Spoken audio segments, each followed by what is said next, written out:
Winga wa kulia wa Young Africans Hussein Zokwani ameibua mjadala mkubwa miongoni mwa mashabiki mara baada ya kuonesha kiwango cha chini katika mchezo wa ligi kuu ya NBC dhidi ya Coastal Union.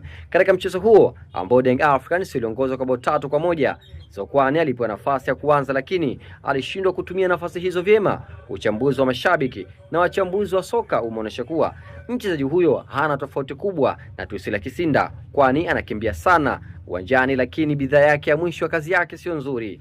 Anakosa utulivu wa kutosha anapofika katika eneo la mwisho na pia anapoteza mipira kirahisi. Kwa sababu utaona kipindi cha kwanza na cha pili Zokwani alionekana akijaribu kupenya upande wa kulia kwa kasi, lakini cross na pasi zake nyingi hasikufika kwa walengwa. Mara kadhaa alipoteza mipira kwa maamuzi ya haraka na kukosa utulivu, jambo lililokwamisha mashambulizi ya Yanga. Licha ya Yanga kutawala mchezo na kutengeneza nafasi nyingi, mashabiki wengi wameeleza kuwa Yanga inahitaji winga wa kulia wa Young Africans Hussein Zokwani ameibua mjadala mkubwa miongoni mwa mashabiki mara baada ya kuonesha kiwango cha chini katika mchezo wa ligi kuu ya NBC dhidi ya Coastal Union. Katika mchezo huo ambao Young Africans iliongozwa kwa bao 3-1, Zokwani alipewa nafasi ya kuanza lakini alishindwa kutumia nafasi hizo vyema. Uchambuzi wa mashabiki na wachambuzi wa soka umeonyesha kuwa mchezaji huyo hana tofauti kubwa na Twisila Kisinda, kwani anakimbia sana uwanjani lakini bidhaa yake ya mwisho wa kazi yake sio nzuri.